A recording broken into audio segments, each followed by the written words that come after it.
Hello, everybody, and welcome to Lighthouse Beckons. What are you laughing for? I don't Lighthouse know. Beckons, episode number 3.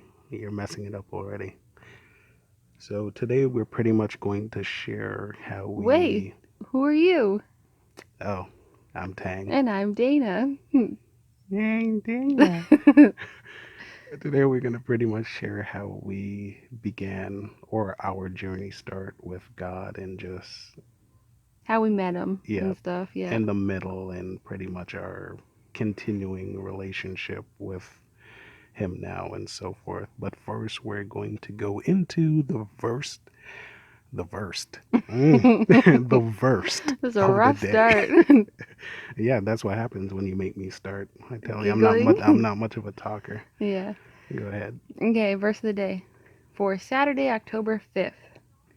If you do not obey the Lord, and if you rebel against his commands, his hand will be against you, as it was against your fathers. So that's 1 Samuel 12:15. Any thoughts on that? It's pretty much self-explanatory. I It's agree. like in the end, although he's a loving and kind and just God, you still there is a certain element of being obedient. Yeah, like obey your father. Yeah, it's just like your earthly parents is like, Mhm. there will be consequences if you don't obey. Yes. So that's what I get from it. You? Uh, what it made me think about is that just like how your fathers before you could have like a sin and say it carries on, and it's like God gives everybody a chance, to basically have a clean slate, follow the word, listen to him and be obedient and just change your own path with him and not carry those sins on, if that makes sense. Yep. So yeah. So Tang, you can start with your walk with God, and then I'll go after. All right. So I guess this is my beginning in my path or start with walking with God. Well, growing up or raised in Jamaica, it was pretty much the norm. Every Sunday, you go to church. It was just a part of life. Sunday come, you're going to church. Obviously, I was a kid back then, and I remember being upstairs in the church and always going underneath the benches and falling asleep and just waiting for church to be over. Not like I like church. Like it was nothing about dislike or distaste. I was a kid and it was just something that, me and my sister we were just raised to do.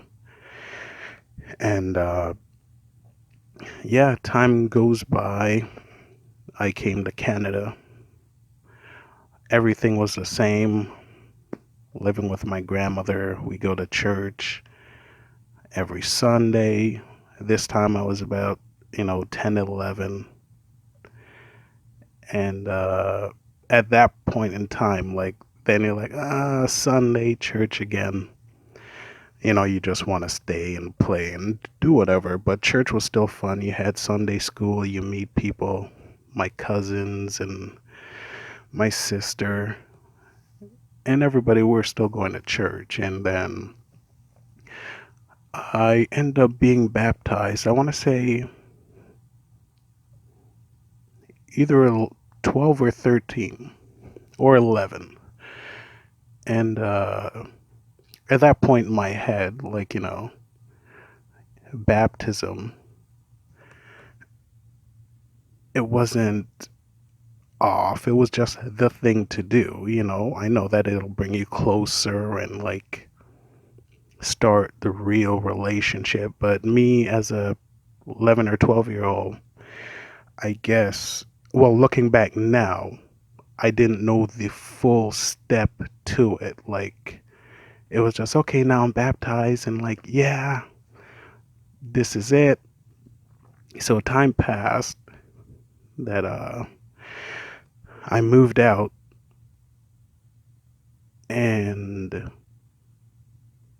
I still hold my little tradition to myself where God and Jesus was still in my life, but sometimes it's not the forefront. I mean, every New Year's Day or going into, I pull out the Bible, I read into the New Year's, that was my tradition. Although, like, we normally go to church when it's New Year's to celebrate the New Year's in church, but since I moved out, I started to think, okay, that's going to be my norm since I wasn't where I moved to and whatever, there wasn't necessarily a church there that I could, I guess, call my own. So, yeah, I started my own tradition of every New Year's, I pray into the New Year's with my Bible.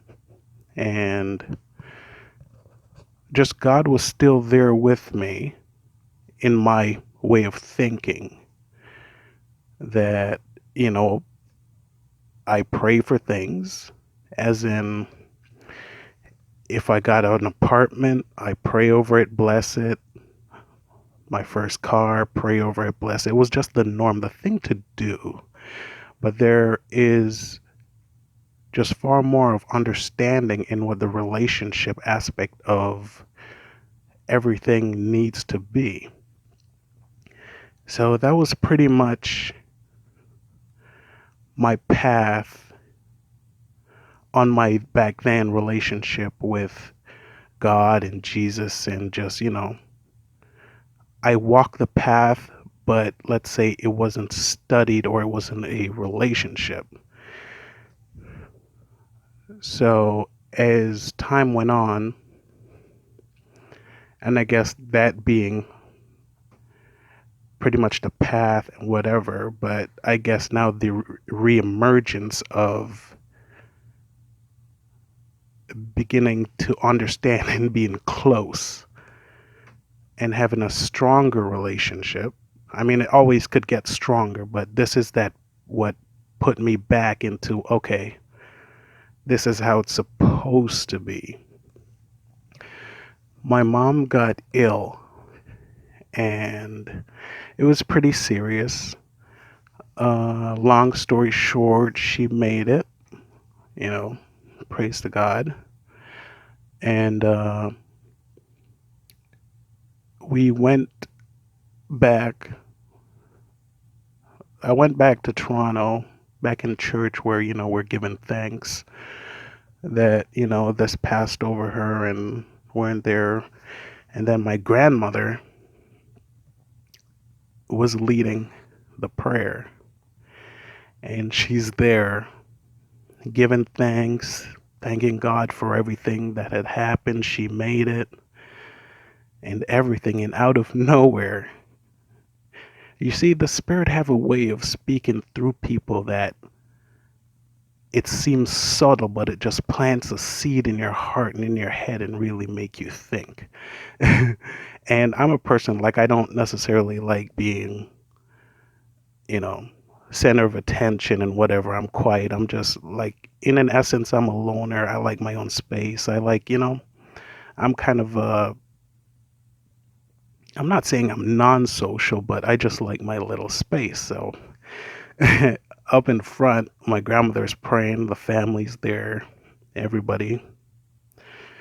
Dana was there.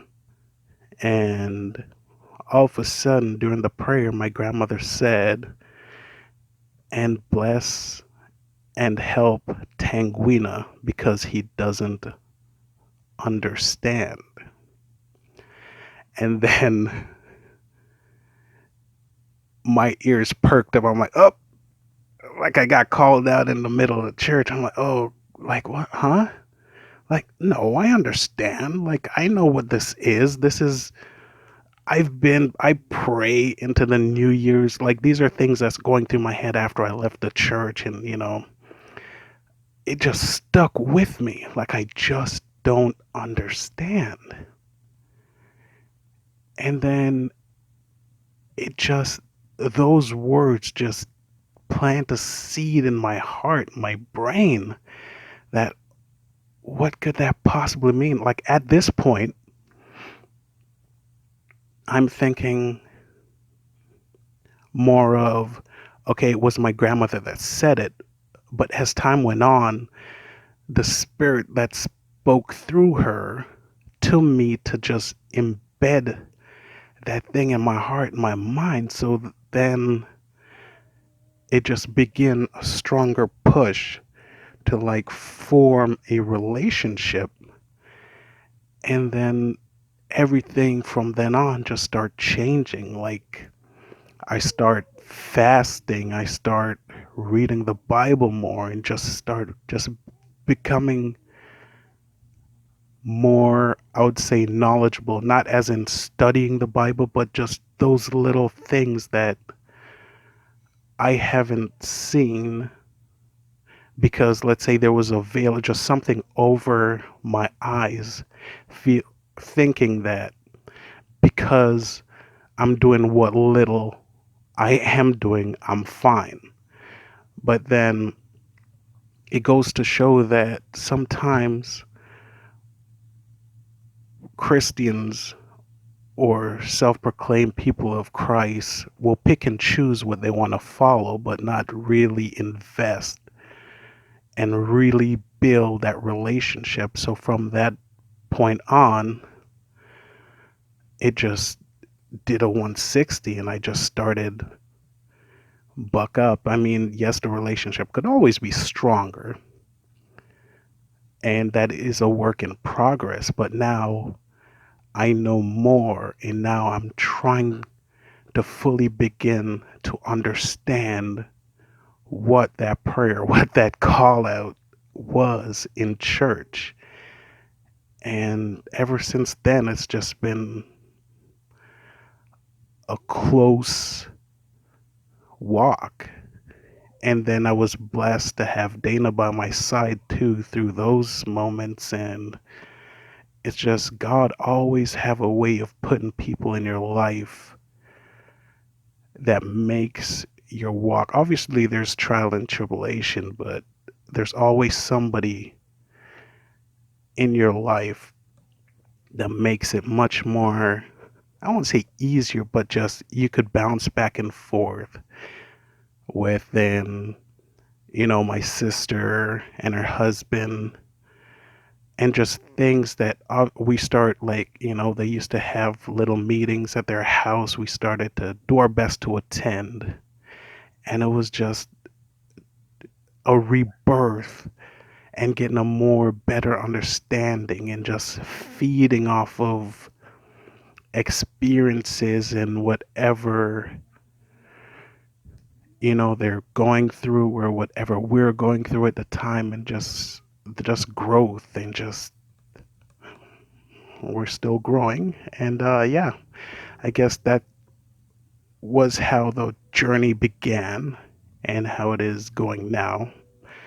And yeah. So it's my turn, and I'm going to share basically how I started, uh, or God woke me up.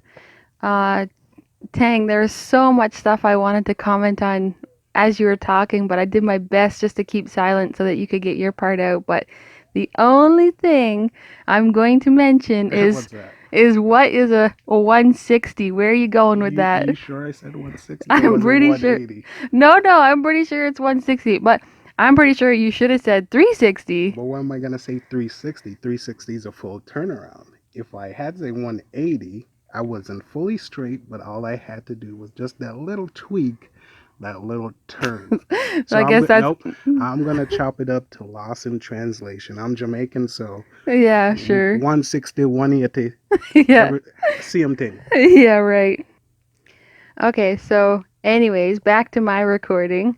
Um, so when I was a kid, um, I was like same thing. Like my dad always made sure we went to church every Sunday. We had this family church. I remember the name. It was Crossroads, and I honestly love that church. It was like all I can remember is that it felt like home because there was so many people. Like you knew everybody in the church, obviously, and like all your friends and I didn't really have like cuz it was just my family that lived up there. I didn't have any cousins or anything like that. So it was mostly friends in the church, and then you'd have lunch there and stuff like that, and I just remember that being so much fun, just like hanging out with everybody. But I also too had like kind of the same mentality where I was like, oh man, we got to go to church, like this is so boring and like stuff like that. But it's funny because even though you thought like that when you were a kid, like it's just funny what little things will stick with you. um so when I left Englehart, because that's where I used to live, which is way up north, population like 1,200 back then. Anyway, so we moved here to Aurelia, and when we moved to Aurelia, I was 12 years old, and we didn't have a home church, so we quit going to church. Um, I believe I got baptized when I was about 10 or 11 years old as well. And I remember the day, I remember the night actually. We were at like a bonfire at the pastor's house, and I remember making the choice, and I remember holding my dad's hand, holding the pastor's hand, and um, the pastor prayed over me and just led me to accept Jesus in my heart. And I remember, like, as a child, making that decision myself. But, like, when it comes to the whole baptism, I'll get to the other part of that later. But, anyways, that's how it started. So, fast forward now to I'm probably about 18 years old, and I just keep remembering, like, I was 18 when I met Tang. Um, I just keep remembering, I always just said life was better. Like, to my mom and my dad, I would say life was better when we used to go to church. Like, I don't know why, because back then I was just so unknowing. I was like, I don't know why, but life was just better. Like, I just know it. Like, somehow I know life was better when we used to go to church. Or I thought it was because of church, but obviously it was God. And I was after my mom telling her I really wanted to find my New Testament Bible. I had gotten this New Testament Bible from Crossroads Church, and it was like pretty much a kid's Bible. I'll show a picture. And I was after her for so long to find that Bible for me, and finally, she had found it, and I was like, "Mom, how do you know it's mine?" And she's like, "I don't know. I'm pretty sure it's yours." So I'm like, "Okay." So now I'm probably about 20 years old, I'm gonna say. Tang and I were in our first apartment together, and I remember him and I were just talking randomly one day, and I remember standing up in the living room, and I remember saying to him, Tang, like, do you think God has a plan for us? Like, do you think He knows where we're going or what we're going to do? And then I had that Bible in my hand, and that was the first time that I had really picked it up and looked at it. I pick up the Bible, I open it up, and there's a book card in it, like a book card in it. And I was like, oh, this is cool. So I look at one side of the bookmark, and it has something saying something about can your faith move mountains, and then it was like what's your name, and I had Dana written down, what's your age, and I think it said 12. And then I remember to ask like some favorite character or something, and then I flipped the card over, and on the other side of that card read, for I know the plans I have for you, declares the Lord. And when I read that, it hit me, like it smacked me in the face, and I literally had this experience where I felt like I came out of my body. I looked at the world, and the world was not what I had always known it to be. And then I was put back in my body, and it's like I heard God say, okay, now you can live. Now you know.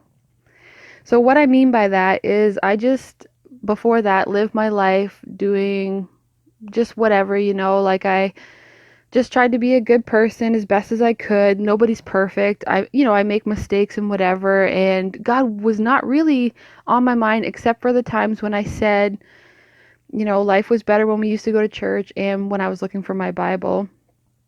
And, it's funny because even when I met Tang and like we did the New Year's thing and he was like, "Oh, I'm going to read my Bible." And I was like, "What?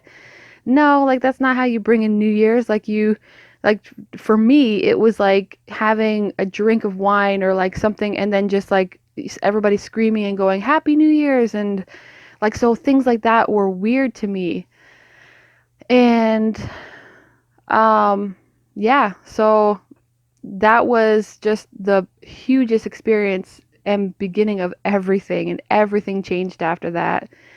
So after that, I began getting closer with God. Tang and we had this job where we worked together back in the day, and we sat in the car and we pulled out my little New Testament Bible with Psalms, and we just read. And every day that we read, like, stuff just kept popping out, like, about what we were going through. And God was just speaking to us, like, every single reading, every single day. Like, it was crazy. And I didn't know that this was a way to live. I didn't know that like God would actually talk to you today in this world, in this life. And it just like changed me. It just changed my whole world. Like something I just didn't expect it. I didn't know that God worked like this, and I really began to get to know who God was, and I still am to this day.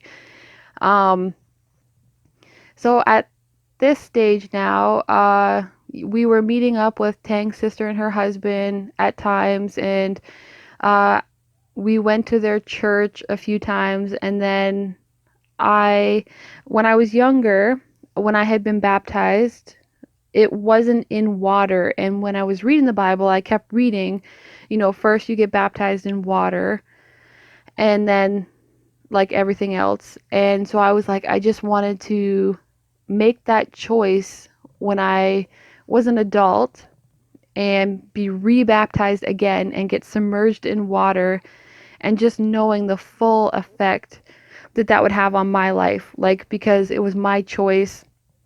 And even though when I was younger and I remember that I had chosen the baptism, I wanted to do it again as an adult because it's just different. And I even got a certificate of water baptism, and that was March 20th, 2016 that had happened. And I can't remember how old I was at that time, but ever since then, um, the walk with God has just been ever changing, like there's so much to learn.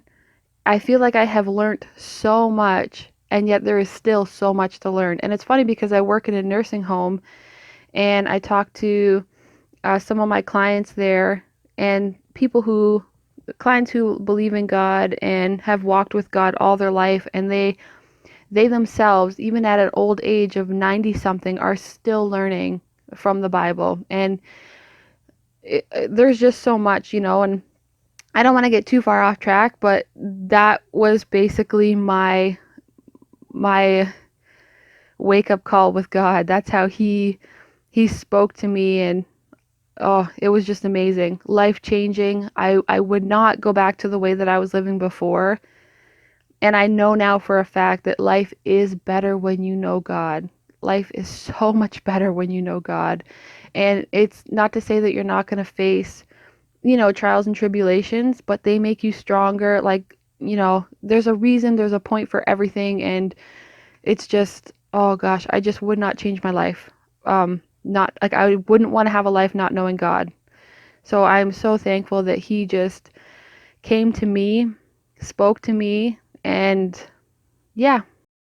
So that was both of our beginnings with God. And, just remember there is so much more in depth Yeah, we just kind of covered basics the of, fast version yeah, of of where we everything. started.